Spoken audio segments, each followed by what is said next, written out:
시편 1장 말씀을 찾아보시겠습니다. 하나님의 말씀을 봉독해 드리겠습니다.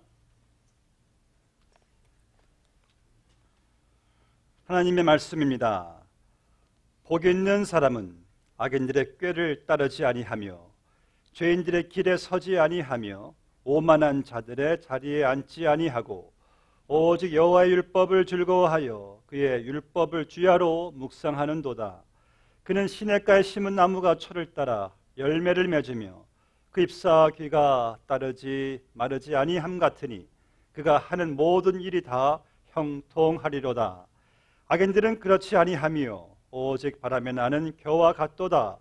그러므로 악인들은 심판을 견디지 못하며 죄인들이 의인들의 모임에 들지 못하리로다. 무릇 의인들의 길은 여호와께서 인정하시나 악인들의 길은 망하리로다. 아멘. 아멘.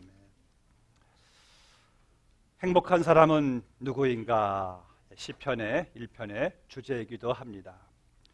여러분, 이 벨기에 동화 작가인 이 메이틀링크 대표적인 동화 혹시 아시나요? 파랑새. 이 파랑새라는 동화가 있죠. 두 어린 남매가 꿈속에서 행복을 상징하는 파랑새를 찾아서 그냥 온 세상을 누비어 다니는데 결국 찾지 못하고 집에 돌아오는 그러한 동화가 있어요.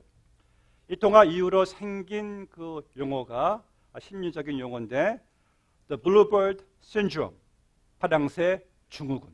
이게 무엇입니까? 그러니까 사람들은 이 파랑새 증후군을 가지고 현실에서 행복을 찾지 못하고 늘 행복을 목말라 하면서 끊임없이 행복을 추구하면서 살다가 세상을 마감한다는 거예요. 그래서 우리는 영화를 볼 때나 드라마를 볼 때 참이 해피엔딩을 참 좋아해요. 그래서 어떤 그 드라마를 볼 때 팬카페가 먼저 생긴대요. 생겨서 무조건 이 방송국에 협박한대요. 절대로 이 주인공이 불행하게 하지 말고 해피엔딩으로 끝나게 해달라고 합니다. 그럼 이 시청률로 먹고 사는 방송국은 이 작가의 의도와는 할 수 없이 무게의 가치보다도 그냥 싱겁게 해피엔딩으로 끝날 때가 많다고 합니다. 해피엔딩을 다 좋아해요.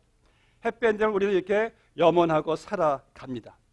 제가 어렸을 때 많이 읽었던 동화책에도 Every end of the chapter ends like this. They lived happily ever after. 그렇죠? 그런 말 들어보셨죠? 그들은 행복하게 살더라. 어린 나이에도 참 그 말이 듣기 좋았어요. They lived happily ever after. 그래서 모든 동화에는요, 그 성냥팔이 소녀 빼놓고, 나중에 소녀가 죽잖아요. 그거 빼놓고는 거진 다 They lived happily ever after로 끝나는 것을 보게 됩니다. 그래서 혹시 이 시간 여러분 가운데서 파랑새 증후군을 가지고 있어가지고 계속해서 이 The Bluebird Syndrome으로 행복에 그냥 목말라하고 hunger and thirst for the happiness라는 그런 분은 계시지 않는지. 그런데 이 문제는요, 이 행복을 이 pursue하는 추구하는 사람들에게 사탄은 이 세상은 항상 잘못된 곳에서 이 잘못된 정보에서 잘못된 문화에서 철학에서 잘못된 라이프 스타일에서 행복을 자꾸 찾게 만드는 거예요. 그러니까 진정한 행복이 아니라 영원한 행복이 아니라 가치 있는 행복이 아니라 아주 일시적이고 아주 쾌락적이고 절대 만족을 줄 수 없는 그 신기루 같은 행복을 사탄은 세상은 찾게 만들어요. 그래서 여러분들 우리가 인기 절정의 연예인들이나 뭐 권력을 쥐고 있는 이 권력가들이나 억대 부호들이 우리는 한 말을 기억합니다. 사람들은요, 내가 행복한 줄 알지만 나는 전혀 행복하지 않습니다. 우리 많이 그 말을 들어봤어요. 근데 그럼에도 불구하고 우리들은 그 자리에 가기만 하면은, 장소를 옮기기만 하면은, 그것만 성취하면은, 그 정도의 권력과 인기와 부를 내 손에만 쥔다면은 나는 행복할 텐데 라는 그런 우리는 아이러니를 우리는 가지고 살아갑니다. 왜 그럴까요? 아무래도 여러분들이 매일같이 접하는 뭐 TV나 뭐 뉴스나 인터넷에서 접하는 것이 무엇입니까? 자꾸 이 세상이 우리를 브레인워시를 시켜요. 세뇌시켜가지고 행복을 자꾸 잘못된 곳에서 자꾸 찾게 만들어요. 나도 저런 집에만 살면은, 나도 저런 사람들과만 산다면은, 저런 자리에만 있으면은 행복할 텐데, 우리를 자꾸 이렇게 여러분들 부추기지 않습니까? 사랑하는 성도 여러분, 행복한 사람은 누구인가? 하나님은요, 여러분 모두가 다 행복해지기를 원하십니다. 그래서 아담과 이브를 창조하시고 두신 것이 행복의 동산, 에덴 동산의 뜻이, 에덴의 뜻이 행복과 기쁨이에요. 하나님, 여러분들이 행복해지기를 누구보다도 하나님께서는 원하십니다. 그런데 하나님 원하시는 행복은 일시적인 지나가는 행복이 아니라, 오늘 본문 말씀에서 복 있는 사람은, 이 말의 또 다른 뜻은 오 한 사람의 행복하며, 오 happy is the man. 누가 행복한 사람인가? 여러분, 그 사실을 발견케 되시기를 주 이름으로 축복합니다. 첫째로, 행복한 사람은요, 여러분들 상상을 지금 빗나갈 수가 있어요. 행복한 사람은 성경에서 오늘 말씀하는 것은 거룩한 사람이래요. 거룩한 사람. Holiness is better than happiness. 여러분, 행복해진다 보다도 먼저 거룩해져야지 진정한 행복이 오는 거예요. 자, 주님께서 말씀하시기를 내가 거룩하니 너희도 거룩하라. 그럼 거룩하다, 이게 뭡니까? 거룩한이란 가운을 입고 나오면 거룩해 보입니까? 이건 거룩의 의미가 아니에요. 거룩은 어떤 내 모습의 자태, 무슨 톤이 이런 게 아니고, 성경의 거룩은 간단히 말해서 하기어스란 말인데, 그냥 구분되는 거, 구분시켰다. 예를 들어서 사랑하는 아내가 굴비를 맛있게 구웠어요. 굽자마자 반토막 딱 잘라서 머리 쪽은, 몸뚱이는 네 아빠 거다, 꼬리는 너희들이 먹어라, 딱 구분졌어요. 이게 거룩의 거룩, 하기어스, 구별됐다. 본문 1절 말씀 보시면은 행복한 사람은 악인의 꾀를 따르지 않는데요, 죄인의 길에 서지 않는데요, 오만한 자 자리에 앉지 않는데요. 그래서 행복한 사람이란 악인의 꾀를 따르지 아니하고 바로 하나님께로 구별된 거룩한 사람. 또 행복한 사람은 죄인의 길에 서지 않고 하나님께로 구분된 거룩한 사람. 또 오만한 자는 여기서 거룩을 아주 그냥 멸시하고 조롱하는 자들인데, 그런 오만한 자의 자리에 앉지 아니하고 하나님께로 구분된 거룩한 사람이 행복한 사람이래요. 그러니까 여기서 말씀하는 악인, 또 죄인, 오만한 자는 간단히 말해서 하나님을 자기들의 삶 속에서 제외시키고 하나님을 인정하지 않고 하나님의 길을 따라가지 않는 사람을 여기서 말씀하는데, 성경은 이러한 자들이 결코 복되다라고 말하지 않는 거예요. 그래서 이러한 자들로부터, 이런 자들의 삶의 형태로부터 구별된 거룩한 사람이 행복한 자란 말씀이에요. 여러분, 행복의 근원이 무엇입니까? 하나님이잖아요. 그런데 그 하나님을 내 삶 속에서 거부하는데, 인정하지 않는데, 두지 않는데, 어떻게 하나님의 길로 가지 않고 결국 내 영혼을 파멸의 길로 몰아세울 그 죄의 영향력을 받은 자들이 어떻게 행복할 수가 있겠습니까? 본문의 5절 보니까 그러한 자들의 종국에는 심판과 망함을 피할 수가 없대요. 그 땅에서 아무리 잘 나간다 해도 심판과 망함을 피하지 못한 자를 어떻게 우리는 행복한 자라고 말할 수가 있겠는가? 그럴 수 없다는 거예요. 그렇다면 여러분들이 이 죄에서부터 하나님께로 거룩하게 구별되려면 어떻게 될까요? 거룩하게 되려면 빅별에도 올라가서, 아니면 한국의 계룡산에 올라가서 한 몇십 년 돌을 열심히 반짝반짝 돌을 닦아서 내려오면 되는 겁니까? 이 거룩이라는 것은 여러분들이 어떤 그 수행으로 돌을 닦아서 얻는 것이 아니에요. 내 경험이 아니라 거룩은 내 안에는 없어요. 이것은 밖에서부터 오는 것인데, 이 거룩이라는 것은 바로 삼위일체 하나님의 역사입니다.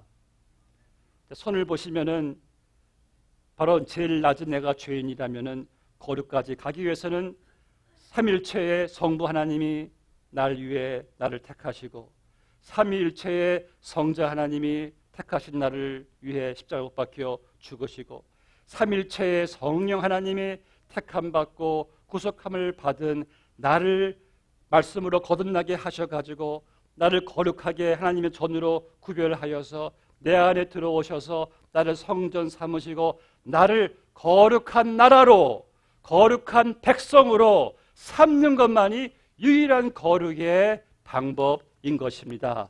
할렐루야. 나를 영원히 거룩하게 하신 하나님께 영광을 올려드리시기를 바랍니다. 여러분, 그래서 이렇게 은혜로 거룩함을 받은 우리가 이 거룩한 하나님의 은혜 보좌 앞에 나왔잖아요. 거룩하신 그분, 거룩 얼마나 거룩하신 하나님이십니까? 그 하나님께 거룩한 자녀로서 예배를 드리고 그 거룩한 하나님과의 거룩한 연합 관계 속에서 우리는 영적 평화를 누리지 않습니까? 하늘의 온갖 축복을 누리지 않습니까? 그래서 여러분들은 정말 행복한 사람이에요. 왜? Because you are holy. That's why holiness is better than happiness. 아멘?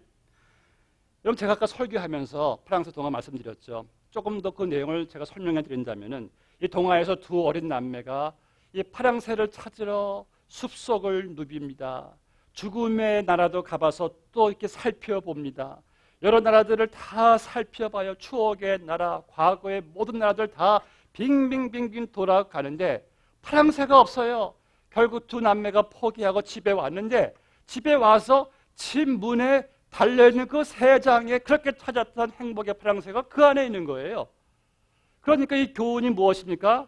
행복이란 것은 내 어떤 머리 상상 속에 멀리 있는 것이 아니라 가장 가까운 곳에 있다는 것이 이 동화의 주제이기도 합니다. 우리는 파랑새 증후군을 가지고 있잖아요. 이것이 되면은, 이것을 가지면은, 이것이 해결되면 나는 행복해질 것이다.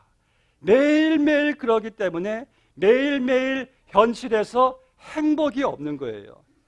내가 저 산 꼭대기에 오르기만 하면은, 정상에 오르면 나는 행복한 것이 절대 아니에요. 여러분들, 내가 어떤 지점에 도착하면은 행복해진다란 그런 곳은 이 세상에 존재하지 않습니다. 없어요. 그런 곳은요. 아무리 찾아도 못 찾아요. 오늘 본 말씀 1절에서 말하는 악인, 죄인, 오만한 자, 즉 하나님을 인정하지 않으니까, 하나님이 그들 삶 속에 마음속에 없으니까 하나님을 제외하고 행복을 찾으려고 하니까 어디에 간들 여러분 행복이 이게 보이겠습니까? 그래서 하나님을 제외한 그 진정한 행복은 지구 어디에도 없어요. 그저 마치 무지개를 쫓아가는 것과 같다는 말씀이에요. 또한 이 여기서 말씀하는 악인이란 것은요, 꼭 이것은 뭐 살인 하고 도둑질하는 그런 악인이 말하는 거 아니에요. 이 악인의 본 원어의 뜻은요, ungodly. 이 말 뜻은요, 하나님이 아닌 것, 하나님을 제외한 것이 이게 악인이에요. 그래서 여기서 말씀하시는 악인도 인간적으로 볼 때 도덕적일 수가 있고 선을 행할 수도 있어요. 그런데 하나님을 제외한, 하나님을 이렇게 거부한 그 삶에는 절대 하나님께서 요구하시는 의를 우리가 이루어갈 수가 없다는 말씀이에요. 그래서 하나님을 내 삶 속에 거부하면은요, 죄하면은요, 우리는 그러한 삶이 절대 우리를 행복하게 할 수가 없다는 말씀이죠. 그래서 여러분, 오늘 본 말씀에서 하나님의 은혜로 그리스도로 말미암아 이러한 자들로부터 구분된 거룩한 백성이, 의로운 백성이 진정으로 행복한 복된 자라고 말씀을 하는 거예요. 여러분, 그래서 우리는 하나님께로부터 하나님께로 구별된 거룩한 백성으로서 하나님과 거룩한 관계 속에서 하늘의 그 신령한 은혜, 신령한 영적 부유를 우리는 날마다 누리셔야만 됩니다. 그렇게 해야지만이 우리는 악인의 꾀를 따르지 않게 돼요. 그렇게 해야지만이 죄인의 길에 서지 않게 돼요. 그렇게 해야지만이 오만한 자의 자리에 앉지 않게 되는 거예요. 그래서 거룩한 행복한 삶을 누리게 되는 것입니다. 에베소서 1장 3절 말씀 보니까 바울이 이렇게 간절히 기도해요. 하나님, 저 에베소 교회 저 성도들이, 저들이 하나님과의 거룩한 관계 속에서 그 누리는 하늘의 신령한 부를 좀 보는 눈을 주셔서 저들로 하여금 하늘의 신령한 은혜를 누리게 해달라고 기도를 하는데, 유감스럽게도 오늘날 많은 성도들이 자기들이 하나님과의 거룩한 관계 속에서 누릴 수 있는 모든 하늘의 부요함을 누리지 못하고 있는 거예요. 우리 교회 독서실에 가보시면은 필립 얀시라는 그 유명한 저자의 책이 참 많이 있는데 그 중에 하나의 좋은 책이 있습니다. 책 제목이 뜻밖의 장소에서 만난 하나님. 그 책에는 이러한 내용이 있어요. 이건 실화입니다. 스페인 선원들이 이제 배를 타고 남아프리카 항해를 하고 있는데 폭풍만 나서 배가 이제 표류하게 되었어요. 그래서 한참을 흘러 다니다가 표류하다가 물은 다 떨어지고 거진 목말라 죽을 지경에 이르렀을 때 그 배가 자기들도 모르는 가운데 그 아마존 그 강 쪽으로 이제 흘러가기 시작합니다. 아마존은요 바다처럼 넓은 강이기 때문에 물이 안 짜요. 강물이에요. 그런데 이들이 그 강물인지 위치를 파악이 안 되니까 목말라 죽는 그 상태 속에서 한 선원이 다른 선원들의 만류를 극복하고 이왕 목말라 죽을 바에야 바닷물이라도 실컷 마시고 죽겠다 하고 그냥 바닷물로 뛰어 들어가서 물을 벌컥벌컥 마시는데 물이 안 차요? 달아요. 이야 강물이다 하고 선원들이 다 살게 되었다는 스토리가 있습니다. 우리도 이와 같지 않습니까? 은혜의 강 속에 들어와 있으면서도 그 은혜의 기쁨과 평강을 누리지 못하는 마치 파랑새 동화처럼 내게 제일 가까운 내 안에 성령님이 계시고 주님의 은혜의 강가에 있으면서도 우리 마음속에 부정적인 생각을 가지고 지금 은혜의 강에 누릴 수 있는 이 풍성함을 내가 닫아놓고 있지는 않습니까? 지금 가까운 데 있음에도 불구하고 바라옵기는 여러분들이 성령의 충만함을 사모하셔서 성령의 은혜의 평강의 기쁨이 강처럼 흘러나게 되시기를 주의 이름으로 축복합니다. 예수님 십자가의 강가에 나오셔서 그분의 한량없는 은혜를 좀 누려보시기를 주의 이름으로 축복합니다. 그러해야지만 여러분들이 악인의 꾀에서 멀어지게 되는 거예요. 그렇게 해야지만이 죄인의 길에 서지 않게 되는 거예요. 둘째로 복이 있는 사람은요 하나님 말씀으로 가득 채워져 있는 사람이에요. 오직 여호와 율법을 즐거워하여 그의 율법을 주야로 묵상하는 자로다. 행복한 사람은 말씀을 즐거워한, 여기서 즐거워함이란 말은요 그저 우리의 감정적인 표출이에요. I'm so happy 그런 거예요. 그냥 말 그대로 너무 말씀이 너무 이게 흥분되고 기쁘고 즐거운 거예요. 근데 우리는 성경을 볼 때 벌써 졸리기부터 시작합니다. 이게 참 여러분 왜 그럴까요? 성경의 맛을 몰라서 그래요. 어떤 분은 여기서 가장 센 수면제가 외기래요. 어떻게 그렇게 말을 하는지. 여러분 외기가요 한번 연구해 보니까 와 엄청난 심오한 말씀인 것을 보게 될 겁니다. 그래서 여러분 우리가 말씀의 즐거움을 누리지 못하면 여러분들은 행복한 게 뭔지 모르는 사람이에요. 말씀 맛을 모르면은 말하지 마세요. 그런 옛날에 개그가 기억이 납니다. 여러분 말씀이 즐겁지 않습니까? 신앙의 위기입니다. 혹 내 입맛은 잃어도 괜찮아요. 살 수 있어요. 그런데요 성경 맛만큼은 여러분 잃지 마세요. 이거 잃으시면 내 영혼이 큰일 납니다. 피폐해져요. 그래서 우리는 하나님께 이 말씀의 저자가 누굽니까? 성령께 기도하셔야 돼요. 성령님 말씀의 단맛을 좀 경험케 해주세요. 저는 그렇게 기도하니까 말씀이 살아나요. 기도할 때에. 또 본문에 보니까 복 있는 사람은 뭡니까? 주야로 묵상한 뒤에 묵상.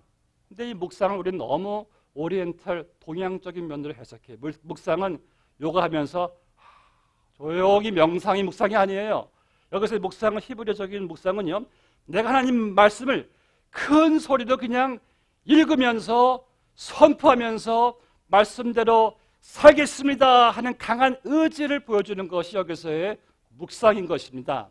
묵상하는 것은 명상하고 끝나는 게 아니라 마음이 참 평안하다 물론 중요하겠지만은 말씀대로 주님 살겠습니다 될지어다 하고 말씀을 큰 소리로 선포해요. 그래서 여러분 유대인들 랍비 거기 회당 가보세요. 말씀을 계속 읽고 막 그냥 강하게 읽잖아요. 선포가 바로 묵상인 겁니다. 그래서 셋째로 복이 있는 사람 누구인가? 말씀의 열매를 맺는 사람이다. 3절을 보시면은 그는 시냇가에 심은 나무가 철을 따라 열매를 맺는다. 야, 정말 그 유대 광야에서 시냇가에 심겨진 나무는 보기만 해도 참 아름답습니다. 그 나무는 열매를 맺을 수밖에 없어요. 그럼 나무가 우리 인생을 상징한다면은 시냇가는 무엇일까요? 어떤 사람은 그것이 성령이라 맞는 해석이에요. 그런데 문맥 전체를 볼 때 여기서 시냇가는 바로 말씀의 말씀, 말씀에 심겨진 인생은 열매를 맺습니다. 말씀 없는 열매는 없어요. 주님께서 말씀하신 10분의 비유에서 너희가 30배, 60배, 100배의 결실을 맺게 될 것이다. 그러면은 누가 열매를 맺습니까? 말씀을 즐거워하고 말씀을 듣고 묵상하면서 말씀대로 순종할 때에 열매가 있는 거예요. 누가복음 18장 15절에서 주님 말씀하시기를 10분의 비유에서 30배, 60배, 100배 결실을 맺는 사람은 말씀을 듣고 지키어 인내로 결실하는 자니라. 아멘. 오늘날요 우리 그리스도인들은 너무나 말씀을 많이 접해요. 뭐 시냇가 정도가 아니라 바닷가 정도의 정말 아주 그냥 말씀이 그냥 온 세상을 덮고 있어요. 인터넷 보시면은 맨 그냥 뭐 말씀들, 맨 그냥 설교들, 뭐 라디오 듣거나 성경 맨 홍수 가운데 있는데 왜 그만큼 말씀 많이 접하는데 왜 열매가 없을까요? 왜 여러분? 순종이 없기 때문이죠. 좋은 말씀은 듣고 싶어도 말씀대로 살고자 하는 그 묵상, 강한 의지가 없기 때문에 열매가 없는 겁니다. 이에 대해 팀 헨슬이 이렇게 중요한 말을 남겼습니다. 성경을 많이 아는 것보다 단 한 절이라도 그 성경 말씀대로 사는 것이 훨씬 더 중요하다. 여러분 신앙 성장 혹시 더딥니까? 삶에 혹시 변화가 없습니까? 혹시 내 신앙의 기쁨이 없습니까? 말씀을 못 들어서가 아니에요. 말씀에 순종이 없기 때문입니다. 좀 최근에 나온 도서 가운데 이런 책이 있습니다. 말이 아니라 삶이다. 이 영어 번역은 Be the message.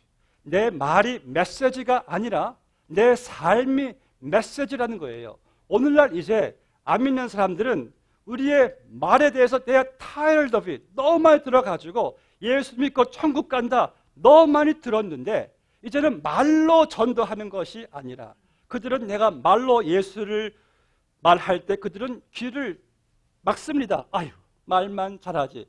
그런데 우리 그리스도인들이 삶으로 예수를 말하고 보일 때 그들은 눈을 감을 수가 없다는 거예요. 보이니까. 여러분, 우리는 예수를 이제 삶으로 말할 때 교회가 세상에 희망이 있습니다.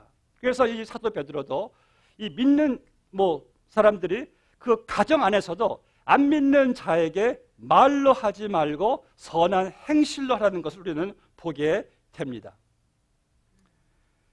제가 최근에 김건희 청년이란 그의 간증을 보게 되었습니다. 아름다운 청년이에요. 이 청년은 20세 공황장애를 앓다가 하나님의 은혜로 구원받아가지고 이제 그냥 지하철에 가서 독거 노인분들, 무속자들에게 그냥 계속 가서 그냥 퍼부어주는 거예요. 껴안아주고 안녕하시죠 아버님 아버님 하면서. 근데 한 어떤 이제 아버님에게 가서 무속자 같습니다. 가서 이렇게 떡을 주고 이제 예수 믿는 청년입니다 하니까 그냥 이 분이 그냥 곧바로 따귀를 한 대 치는데 얼마나 한맺은 따귀였는지 김건희 청년의 코피가 팍 터지면서 얼굴에 이 피로 적시게 됩니다. 그런데도 계속 이분이 계속 그 청년의 얼굴을 막 주먹으로 팔로 막 그냥 막 때리는 거예요.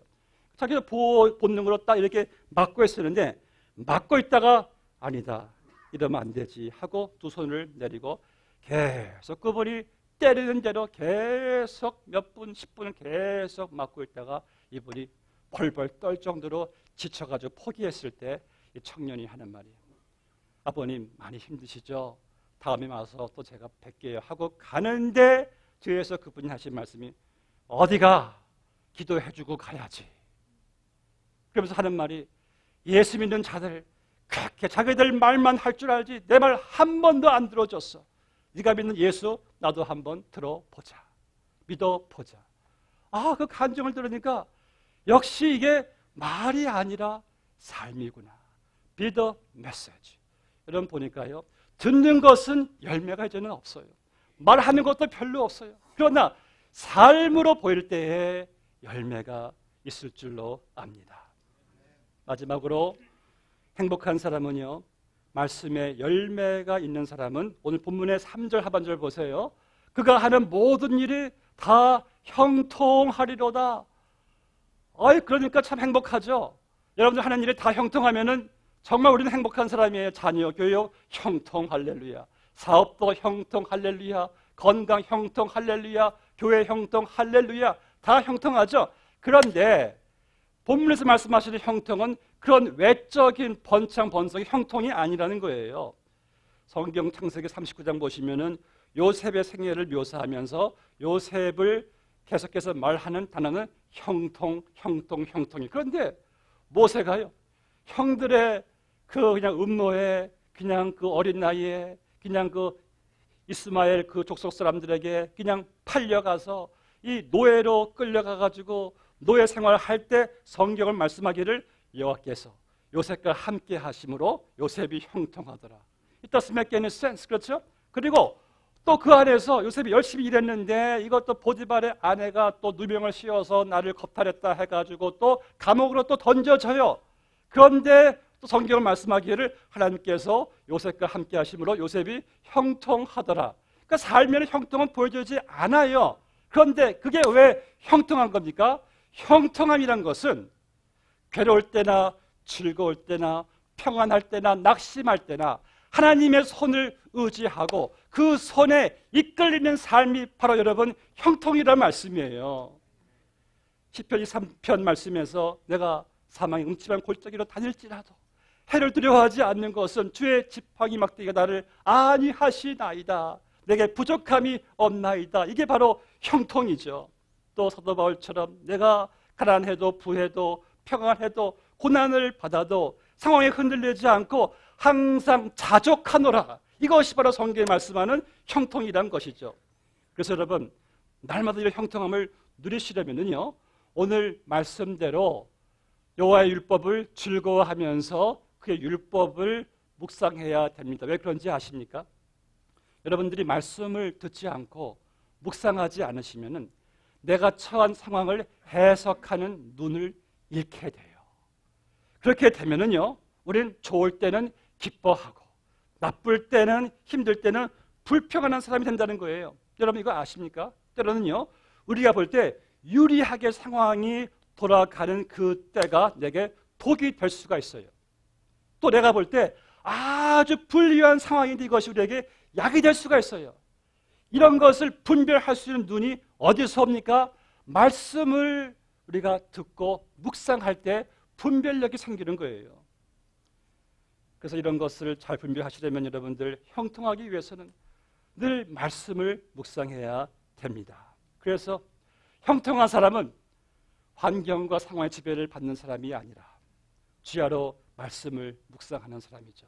암에 걸려도요, 하나님 말씀 묵상함 속에서 그분의 선하심을 깨달으니까 감사가 터져나와요. 사업을 클로즈해도 하나님 말씀을 묵상하는 가운데 그분의 지금까지 인도하심을 발견하게 되니까 폐업 감사 예배도 드리게 되는 거예요.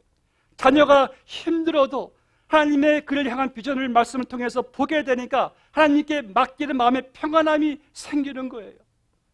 저는 지난주에 말씀을 묵상하면서 오늘 새벽에 4시에 일어나서 또 말씀 묵상하는데 요한일서 3장 16절 말씀이었습니다.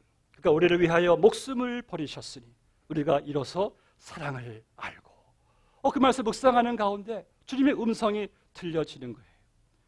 나의 아들아, 나는 네가 얼마나 사랑스러운지 아니?